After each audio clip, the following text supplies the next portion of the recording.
Welcome to Clay Center Now. I'm Shannon Stark with Clay Center Area Chamber of Commerce, and I'm sitting down today with Brett Nelson, the Clay County District USD 379 Superintendent, and we're excited to hear from you today, get an update about the school district, and learn a little bit about you. You've been here since June, so this is your first school year with Clay County. So how's it going? It's going very well. You know, from the personal side of things, our family has really enjoyed our first 9 months here and have settled in, and the community and in general and the district staff have been wonderful and welcomed us with open arms. So it's going very well. Well, and you've moved to Clay Center. Your family's here since June. Yeah, we moved early in June, and kind of it took the month of June to get settled, and then I got to work right away at the end of June and hit the ground running, and have been going pretty hard ever since. So nice. And yeah. you've got kiddos. How many kids you got? We have 2 children, Adeline and Colin. Adeline's 4, Colin is 7. He's in first grade over at Lincoln, and he's just loving it. And Elizabeth is my wife, and her and I that was probably our biggest worry of anything when you move your family is right. How your kids adjust. And Colin is doing wonderful, and Lincoln staff has been absolutely wonderful, and he loves going to school every day, and just another testament to how wonderful the school district is here. So good. So tell me a little bit about your journey, how you ended up in Clay Center, and your professional history, where you've been before now. Yeah, so I was born and raised in Emporia, Kansas. My mom was a school teacher, and my dad owned a business. He owned a tow truck company and a mechanic shop there in Emporia, and kind of a long history of K-Staters in my family. And right. So headed to K-State and received my bachelor's degree in elementary education, and I did start teaching in the Manhattan School District right out of college, and taught there for a few years, and then headed to Arkansas for a short amount of time, where I pursued my master's degree in educational administration. Met my wife Elizabeth there. She's from the South. Nice. And so right off the bat, I told her I'm coming back to Kansas, and so yeah. she came with me, and so we moved back after we completed our master's degree, and we moved back to Manhattan, and we'd been in Manhattan for the past 13 years. We both worked for the school district over there. When we came back, I went back to teaching and taught for a few years, coached high school soccer over at the high school, nice. and youth soccer, and decided to take the dive into school administration about 8-9 years ago, and I was the principal over at Marlette Elementary School for the past 8 years prior to this role.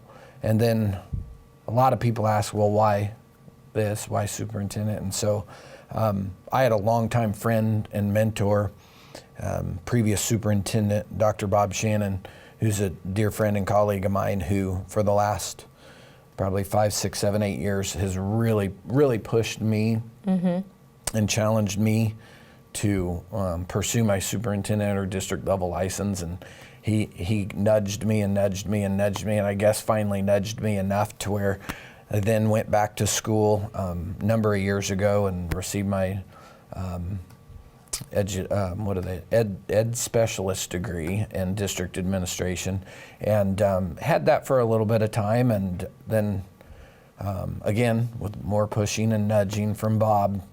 And you were still a principal at the time. I was still a principal, yeah. And I had always, I'm a mover and a shaker, and so the appeal of a new challenge was, I could, you start kind of feeling that. Yeah. And so we kind of started looking around a little bit, and ended up, Elizabeth and I came and visited the community several times when this position came open, and came up here and ate at the Mexican restaurant a couple times, drove around town, talked to some different people. Manhattan and Clay Center are tight. I mean, there's connections all over the place. And most definitely. Yeah. Yeah. And I had several families that had Clay Center connections at the school that I was at there, And so we kind of did our research, and we just couldn't find one negative thing about the community or the school district. And Well, that's good to hear. Yeah, that's always refreshing. so we decided that it would be a good opportunity for our family, and put my name in the hat, and here we are. Yeah, and this is your first superintendent position. So It is, we're lucky to have you. Exciting. Yeah. And it just sounds like you've always been in education. I mean, like you grew up with your mom, a school teacher, and so you kind of always known that this is what you wanted to do. I mean, it's a different hat, but what you wanted to be in education. So yeah, for sure. I'd say when you talk to educators, it's either I knew from when I was a little kid, I played school, did all these things, and I knew I was going to be in education, and so my journey was a little bit different. Kids were always something, whether it be through sporting events or family or community, have always been, kids have always been something that I really enjoy being around, and I didn't realize probably too long, probably around high school, a lot of close family members and friends said, you should really think about education. I don't know, maybe. And sure enough, I think my freshman or sophomore year at K-State, I made the commitment to go into education. So never looked back. Yeah, there you go. Cool. So far. All right, well, we will learn what the district is up to currently when we get back after this break.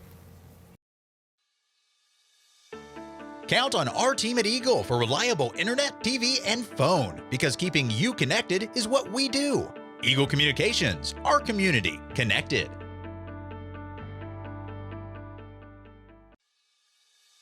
Count on our team at Eagle for business class phone, internet, and technology solutions, because keeping your business connected is what we do. Eagle Communications, our community connected. Welcome back to Clay Center Now. I'm Shannon Stark with Clay Center Area Chamber of Commerce, and I'm sitting down today with USD 379's Superintendent. And we talked a little bit about your personal history and professional history and how you got here. So now that you've been here 9 months, what's going on in the school district? Give us a little update of what's going on. Yeah, well, it's probably no secret, and we were talking a little bit about some of the past videos that I've watched through this series, and redesign is still hot and heavy and something that is a major focus for our school district. Probably the latest news with redesign would be Lincoln Elementary has not previously been officially a redesigned school, and as of this month, they will. Their staff voted in support of being a redesigned school, and so they are in the process of applying to KSD for final approval to be a redesigned school, which is great because that means Clay County Schools will be district-wide school redesign. So that's significant and a very big deal for our school district. And everybody's on the same page. Yes, yeah, that's exciting. Yeah, and something definitely that our staff should be very proud of. Jacqueline Fitzenmeyer has been the fearless leader of school redesign, and I just can't say enough about her and her leadership through that process, and definitely is a testament as to where our schools are right now with redesign. In fact, the middle school right now is over presenting to KSD to get approval for their final launch.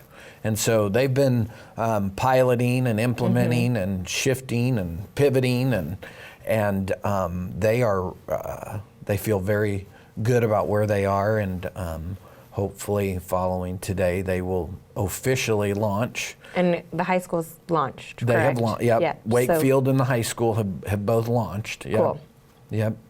And so hopefully the middle school will launch, and Garfield is also launched, and hopefully the middle school will launch today, and then pending the application with Lincoln, which I don't anticipate being an issue, would be start their first year next year. Yeah, exciting. Yeah. And once it's launched, it's not permanent. I mean, it's still forever changing and correct. And that developing. Is, that's the thing about redesign is it's a lot different process than us that have been in education for a while are used to. It truly is I guess, kind of a ground up movement and initiative, and whereas traditionally in school administration it's kind of more of a top down or directive type approach anytime you're implementing something new.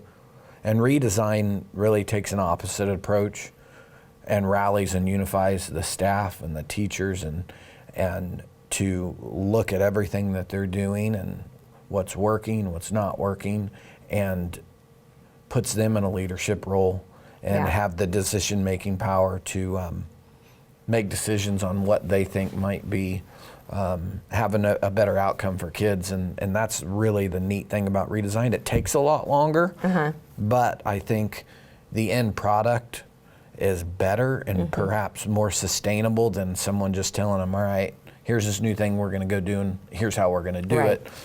Kind of when it comes from them, I think the likelihood of it being sustainable is much more likely. So cool.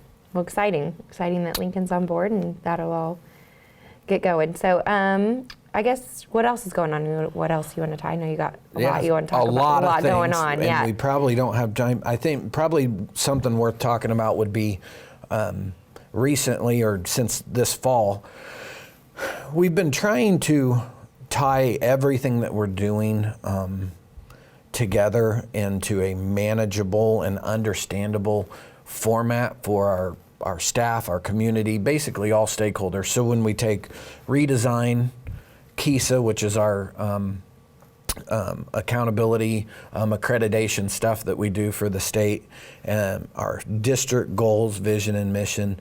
And so Jacqueline and I have been leading all of our stakeholder groups through a process on how do we tie all of these things together and make it really understandable for our public and our community to know what we're doing, and then what are some short-term and long-term goals that are going to allow us to look at to know if what we're doing is working. Is it, and how is it impacting our kids? And so we started with our admin group, went to our building leadership teams, which are comprised of teachers, and then we incorporated our Board of Education, and then just recently, last week or the week before, we also engaged our district site council. So all of our parents that are a part of the site councils at each building, and so we had each of those groups go through a process and prioritize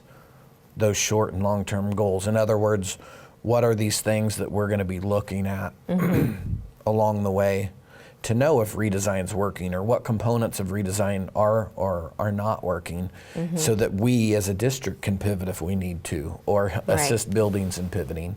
And so I think that's a great process and something that is going to result in hopefully some good outcomes.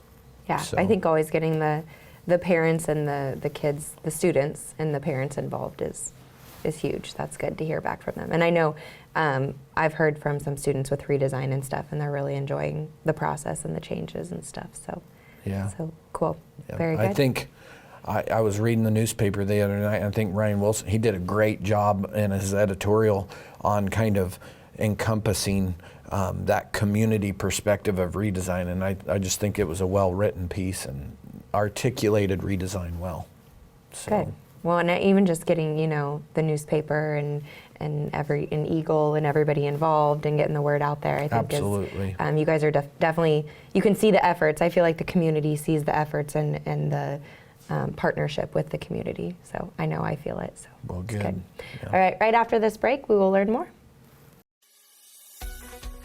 With hosted voice from Eagle Broadband, you're in control of the futures for your business phone line. We provide the ring you love to hear. Eagle Broadband, our community connected.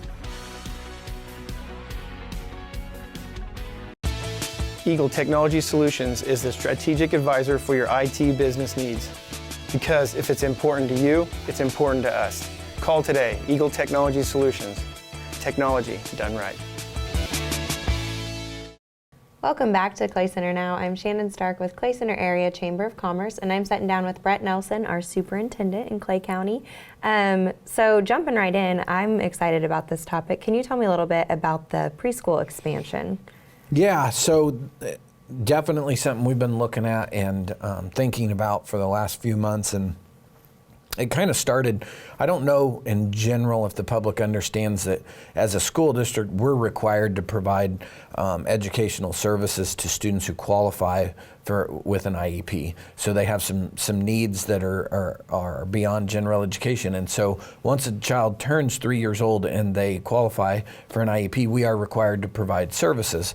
379 has made the decision to provide those services in the form of half-day preschool.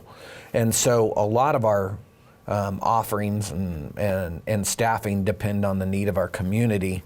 Our last child check, we had over 40 kids come through, which is record number for a child check. And so a student and family to be eligible or interested in preschool, they need to go through that child check process.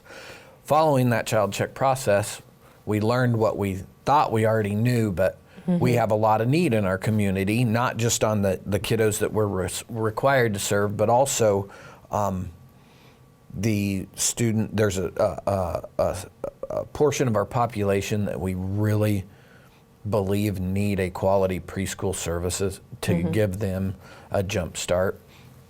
And so along with serving the kids that we need to serve, kind of that secondary goal is how can we get more of our at-risk population of kiddos engaged in preschool. Right. And so it kind of started out as a multifaceted process. And so last month, our Board of Education did approve us to look into hiring a preschool teacher, kind of depending on the need, what that would look like. Our goal is, what we would like, we surveyed all of our kindergarten parents and we found out that from that parent perspective, where we were lacking was to attract some of those families and kiddos that we wanted to, was that we didn't offer a full day service model. Right. And so that's what we wanted to try. We wanted to see, hey, can we offer a full day service model to see if we can attract some of those kiddos and families that we hadn't before, and we're going to do it cost neutral to the district. In other words, it's not going to cost our general fund or LOB fund any additional revenue to do it, with fee structures, some grant opportunities, and then revenue that we do receive from the state. So it's very doable, and I think we're going to be able to get it done in offering a full day option for kiddos. And the neatest thing is it won't cost our general fund or LOB fund any additional revenue. So that's really neat. And that'll start in August? It will, yeah. And on top of that, we are probably in the coming months going to, based on the need of kids who qualify with IEPs, it's looking like we may need to add another preschool classroom to serve those kiddos that we're required to serve also. Within Lincoln? Within Lincoln as of now, yeah. Yep. Gotcha. So exciting times for early learning. Yeah, that is very exciting. I think that's exciting for our community, so. Yeah.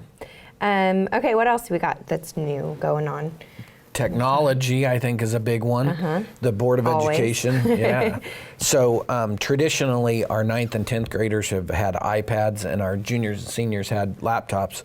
And our students and staff were just really finding that an iPad, while being a quality tool, it didn't have the capabilities needed to appropriately prepare our kiddos for that next level, that post-secondary success. And so we developed a budget and a plan, took it to the Board of Education, they approved the plan, and so starting next August, all freshmen through seniors in our school district will have a what we consider one-to-one, or a laptop that they utilize for teaching and learning, and it does go home with them. Very cool.